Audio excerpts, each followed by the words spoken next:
Welcome to the Special Friends Ministry on-demand training. This module will be on a positive support strategy used for behavior management called a first-then board.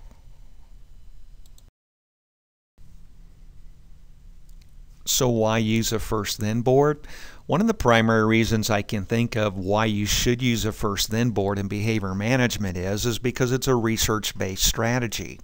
The first-then board is a positive support strategy that's considered best practice based on a variety of special education research and research in the field of autism. It's also considered a visual support strategy. A first-then board is a tool that you can use to communicate information in a visual way. And we'll talk a little bit more about that in a couple of slides. Let's just go ahead and talk about what a visual support strategy is right now. The first-then board is a positive support strategy. More specifically, it's a visual support strategy. It's a tool that you'll use to communicate a rule or other information in a visual format. Why is that important?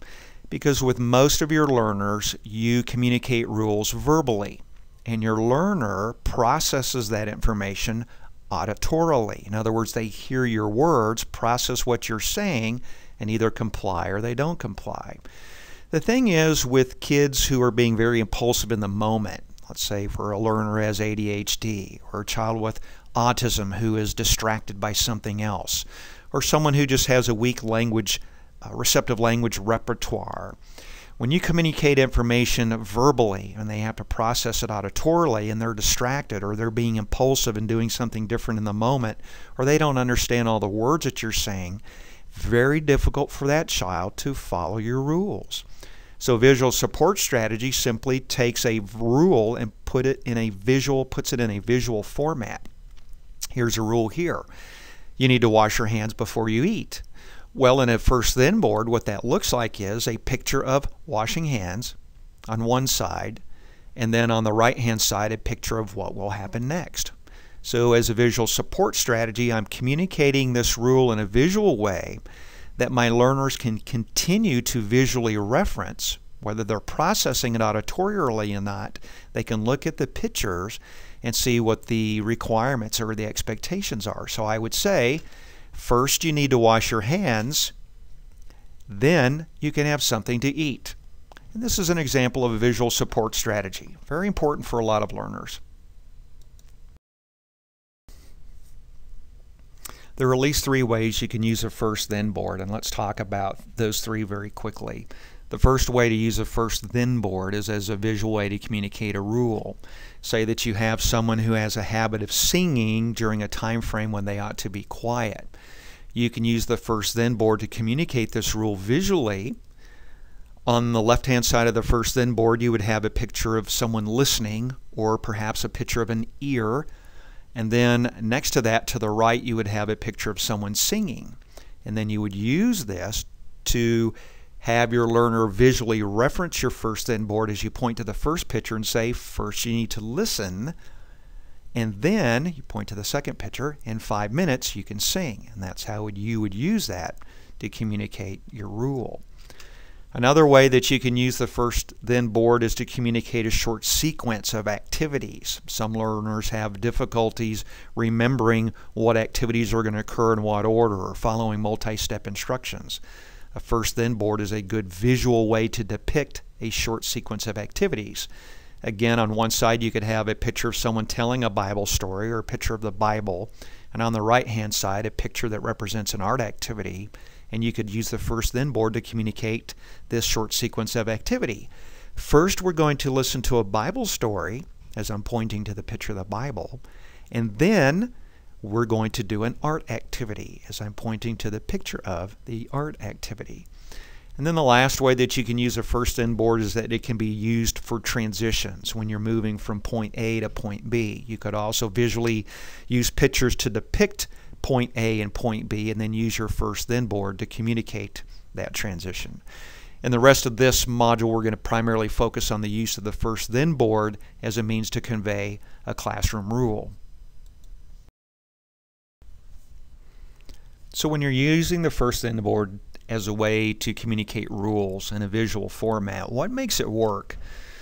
Well, the primary thing is that the first then board is actually based on something called the Premack Principle. And the Premack Principle, which is a behavior principle, says that people will engage in a less preferred activity in order to engage in a more preferred activity. And your parents probably used it on you, and this would have been an example. They might have said, as soon as you eat your vegetables, then you can have dessert. Perfect example of a Premack Principle. In other words, the less preferred activity was eating vegetables, but you might have eaten your vegetables in order to engage in the more preferred activity of eating your dessert. Another way that parents often use this is, first you need to do your homework, then you can go outside and play.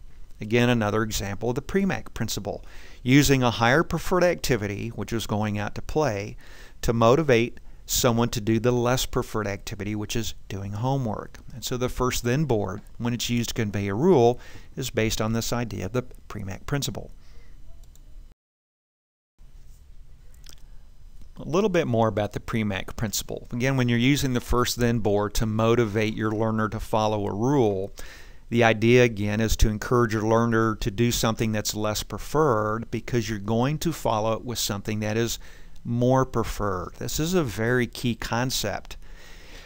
When your parents said first you need to eat your vegetables and then you can have dessert, if you really wanted that dessert, odds were pretty good that you ate your vegetables. But if your parents would have said first you need to eat your vegetables and then you can go clean your room, where would the motivation come from? If you were less than excited about cleaning your room, then you wouldn't have had anything that would have motivated you to eat your vegetables. So the less preferred activity has to be followed by something that's more preferred. And here's another key reason why. And this really applies a lot for children on the autism spectrum, but it can also apply for other kids with different learning disabilities and kids with ADHD. Sometimes those kids don't want to do something just because you said so. They need something more tangible to motivate them rather than your praise or looks of approval. So very often, for some learners, you have to use a very tangible, preferred activity if you're going to motivate your learner to engage in that less preferred activity, at least from their perspective, that you want them to. Very important to remember this. So let's just narrow this down a little bit. The first then board then is simply a visual depiction of the Premack Principle when you're using it to follow rules. You would use one picture, the one on the left-hand side, to depict what your learner needs to do.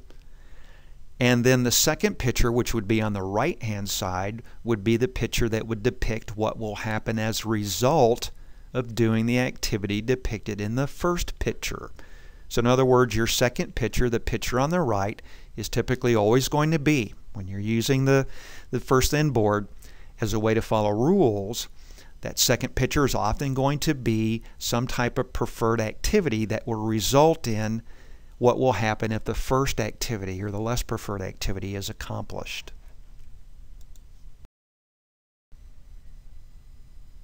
So again, you can just see an example here. The first then board. First you would say, as you point to the picture of washing hands, first you need to wash your hands, and then next you would say, then you can eat your snack, as you're pointing to the picture of a child preparing to eat their snack.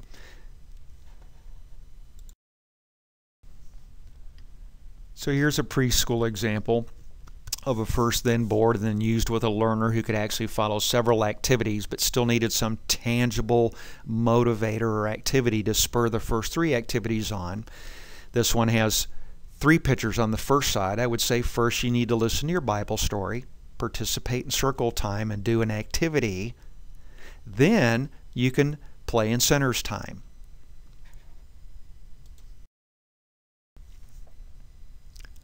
There's 4 easy steps in how to use the first then board. The first step is to make sure that your learner understands what your pictures are representing.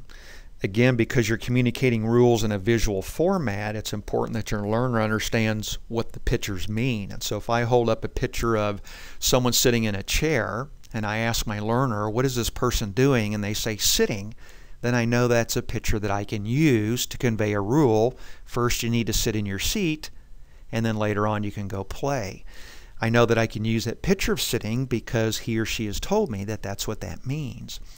But if I show a learner a picture and they're clueless about what that picture represents, then that is not going to be a good picture to use. Some kids, if they're very young developmental learners, now again, chronologically, a learner could be 15 years old, but developmentally perhaps 2 years old.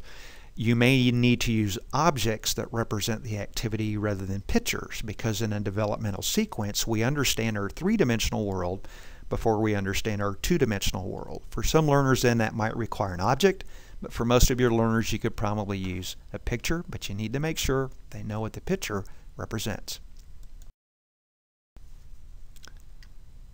The second step in how to use the first then board, very easy. During the actual routine or activity in which you need to visually communicate your rule, show your learner the first then board and say, first you need to, and then point at the picture and say what it is, and then you need to, and point at the picture and say what that is. So you're going to point to the appropriate object or picture that corresponds to your words.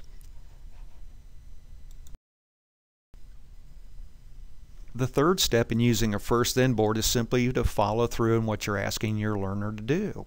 This is a very important step. If you're requiring your learner to complete the first activity before allowing him to do the then activity, you need to stick to your guns on that. I mean, this is just behavior 101, parenting 101. Say what you mean and mean what you say. The sooner that kids learn that, the more effective your rule making is going to be. Now, to make your job easier, it's very, very, very important that you're able to select a highly preferred then activity, because the better that you're able to do that, the more success that you're going to have at this step right here. Remember my dessert example. If your parent said first you need to eat your asparagus, then you can go clean your room, that would not have generated a lot of enthusiasm perhaps for eating your asparagus or your vegetables. That then activity needs to be something that's very highly preferred, because if it is, that picture, that activity can do all the work for you.